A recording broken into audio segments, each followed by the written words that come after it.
Hi mga Mima! For today's video ay gagawa tayo ng sizzling chicken. Mahilig din ba kayong kumain sa labas at pumunta sa mga sislingan? Alam nyo ba mga Mima na pwede nyo tong gawin sa bahay? Gawin yung special ang Sunday vibes mga Mima. Napakadali lang gawin at nako, mapapa-only gravy ka pa mga Mima. Kaya ano pang iniintay nyo? Tara, samahan nyo ko. So, ang una mo natin gagawin ay imamarinate natin ang chicken. So, hindi ko na na-video na nilagyan ko na siya ng lemon. So, lagyan nyo siya ng patis at paminta. So, ang patis mga Mima ay magpapalasa sa chicken nyo. Yung iba, toyo yung nilalagay. Pero hindi ako naglalagay ng toyo para hindi siya madaling masunog. Naglagay din ako ng powder garlic. At pagkatapos ng mga Mima ay imimekos-mekos na natin yan. I-set aside at i-marinate hanggang 1 hour. Habang minamarinate natin yung chicken, ay nag-prepare na rin kami ng panggawa sa gravy. So, ayan mga Mima, maglagay ng harina hanggang mga 3 spoon or 4 spoon ng harina. So, depende yan sa dami ng gagawin nyo. Konting iodized salt at pagkatapos ay ilagay ang pepper. At imekos-mekos nyo siya para mag-blend lahat ng mga ingredients na nilagay nyo.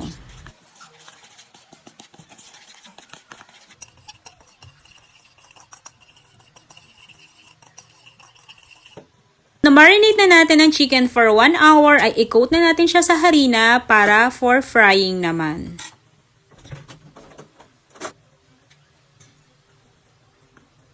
After yan mga Mima ay ready na for frying. So i-fried nyo na ang chicken hanggang sa maging crispy na ang chicken. Habang nagpiprito tayo ng chicken, ay gagawa na rin tayo ng gravy. So, ayan mga Mima, ilagay na ang butter at imekos-mekos natin yan. Ilagay na ang harina na minekos-mekos natin kanina. At pagkatapos nyan, ay imekos-mekos natin ulit. Lagay din ng 1 cup glass of water. And then, imekos-mekos natin siya hanggang sa maging smooth yung harina.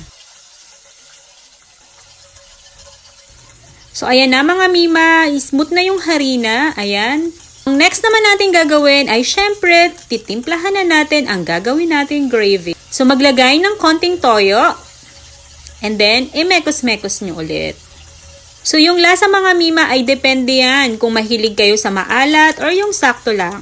Naglagay din pala kami ng chicken cubes, pero mas maganda kung beef cubes para mas malinamnam. Naglagay din pala kami ng konting sugar para bumalanse yung lasa. So, eto na mga Mima, malapit nang maluto yung chicken.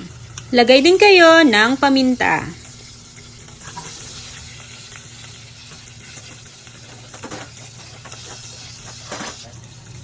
Pagkatapos